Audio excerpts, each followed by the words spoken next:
ñi nga xamante ne ñu ngi ñuy seetaan fii si Ndar Pro TV donc ñu am mbégte ak contentement rek si journée de la circoncision des enfants talibés nga xam ne moom lañ doo xaar avec l'association le mouvement Dooleel Sénégal kese en collaboration avec AJLC macha allah comme ni nga ko waxee bon liñ doon xaar macha allah la majeure partie yegsi na donc comme ni ñu koy waxee rek social moom képp ku siy def yàlla dana la jàppale donc ñu ngi remercier ñi nga xamante ne jàpp nañ si di remercier les participants mais également ñi nga xamante ne ñoom ñooy sëriñu daara yi ñi nga xamante ne am nañ kóolite jox ñu xale yi ba nga xamante ne dinañ mën a def si ñoom li nga xamante dugal leen néegu góor donc am na les bonnes volontés yi nga xamante ne jàpp nañ si mooy les parents mooy ñi nga xamante ne les enfants circoncis l'année dernière seeni parents yi ñëw nañ voilà les bonnes volontés yu mel ne voilà monsieur Ibrahima Fall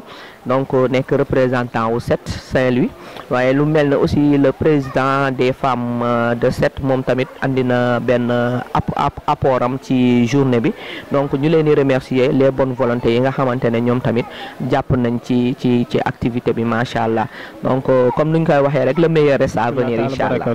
maa ngi nuyu ñëpp ñi nga xamante ni ñoo ngi fii si centre bi nga xamante ni moom la ñu tuddee maison de la garde tey nag ñu nekk suñu journée bi nga xamante ni moom la ñu war def xale yi seen circoncision mooy dugal néegu góor tey nag ñu bis bi ñu doon xaar yegg si nañ ci fii si maison de la garde lañ koy defee di remercier aussi ñi nga xamante ni ñëpp def nañ si seen kàttan ak seen doole ak seen am ak seen mën-mën di remercier Issa mi nga xamante ni moom moo ñu permettre tey ñu mun def suñu deuxième édition bi nga xamante ni mooy la circoncision bi di si kontaan carrément wax dëgg neex borom bi yàlla na yàlla fay. waa Sénégal àdduna warngal képp ñun ëtt bi nu nekk maison de la garde la tudd ki ko jiite di suñu njaatige di Issa Koyaate lii ñuy def nag bu nu nekkulee ci 10e édition ñoo ngi ci 17 wala 18 xamuñu sax ñaata la lii ñuy def macha allah muy excision di xarafal xale yi taalibe yi lañ ko sant ñoom lañ ko war a defal mais taalibe yi bu nu demee ba nga xamante ni jeex na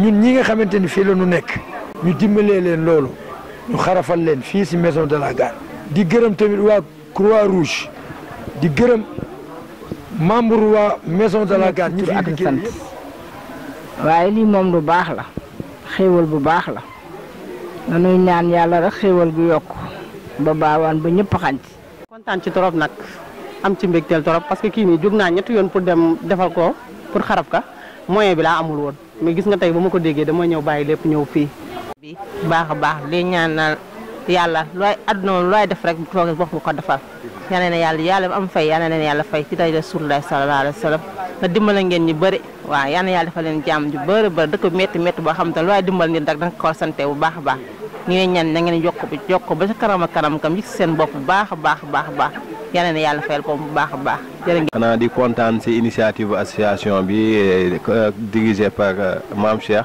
Fall et Fat Sané kontaan daal si intervention bi parce que loo xamante ne dañu waroon fay pour def ko au minimum on devait payer 15 000 par personne ñu ñëw ñu ne la c'est gratuit loolu moom parent mënul lu dul sant leen te di ñaan yàlla dooli leen gën leen dooleel daal kontaan nañu bu baax a baax si initiative bi vraiment c'est à saluer lii la ñuy xaar si jeunesse lii leen siy xaar des initiatives comme ça dimbale askan bi parce que lii tey jii man je devais payer ñaata 20 000 30 000 ou 15 000 tey jii association bi ñëw ne ma dañ lay jongalal say doom c'est gratuitement donc mënuñu du leen. maa ngi tudd Pam Niang je suis secouriste diplômé infirmier au niveau du centre médico-social de la Croix-Rouge de Saint-Louis waaw tey dañ fi ñëwoon aussi ànd ak équipe bi par rapport à la circoncision d'une masse au niveau des enfants talibés comme nous le faisons chaque année aussi.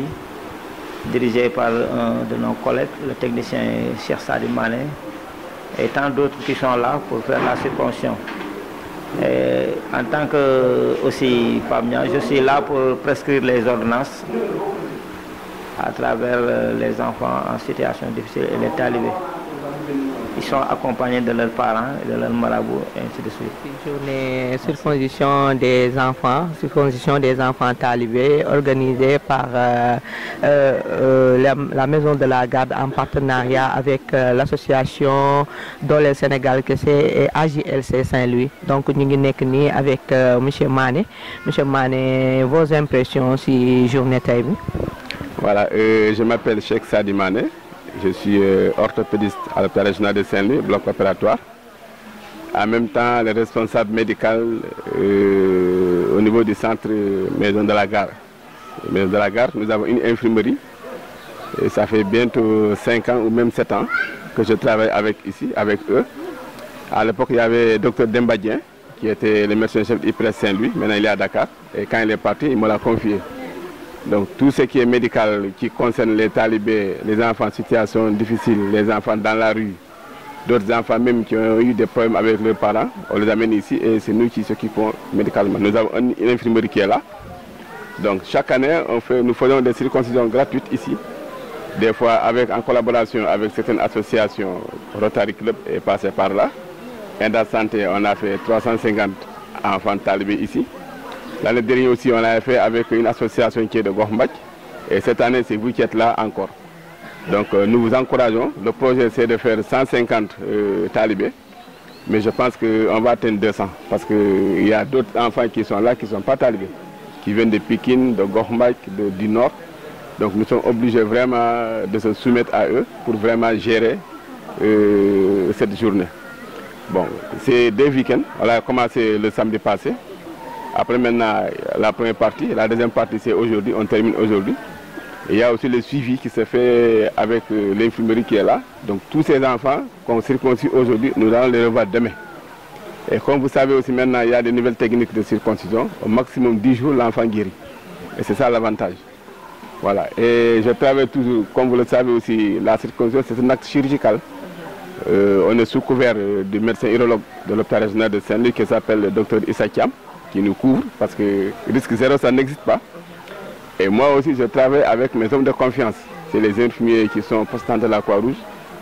Chaque année c'est eux qui m'accompagnent dans cette activité. Il y a Ndoye, Lamine Ndoye, il y a Seri Modou Diop et Pape Niang qui est là. Et maintenant avoir l'appui de Américains qui est là toujours chaque jour pour surveiller les enfants. Avoir aussi une infirmière qui s'appelle Awa qui est là. Et aussi nos stagiaires Toubab qui sont là. Voilà. Merci beaucoup, M. Mané. Est-ce que vous avez des personnes de bonne volonté qui vous accompagnent, qui vous appuient? Bon, parce que le matériel, à ce que je cherche, le matériel, quand on a fait expression de besoin pour les circoncisions, on a déposé le matériel au niveau de la direction de la Maison de la Garde. Et ils ont décaissé l'argent, qu'on a payé les champs, les fils de suture, les bétadines, les seringues, tout ça. Maintenant, en dehors Maison de la Garde, comme vous, les associations comme ça, nous sommes tous preneurs. Il y a Enda, mais cette année, Enda Santé ne s'est pas engagé. Rotary Club, ça fait 2 ans, il ne s'est pas engagé. Mais nous, chaque année, même si on n'a pas de partenaire, nous, on l'organise. Parce qu'à Saint-Louis, comme vous le savez, il y a tellement de besoins. Même si vous constatez les gens qui sont là, vous savez qu'il y a le besoin de circoncision. Parce que dans les postes de santé, le minimum, c'est 10 000 francs par enfant. Et c'est toi qui paies l'ordonnance.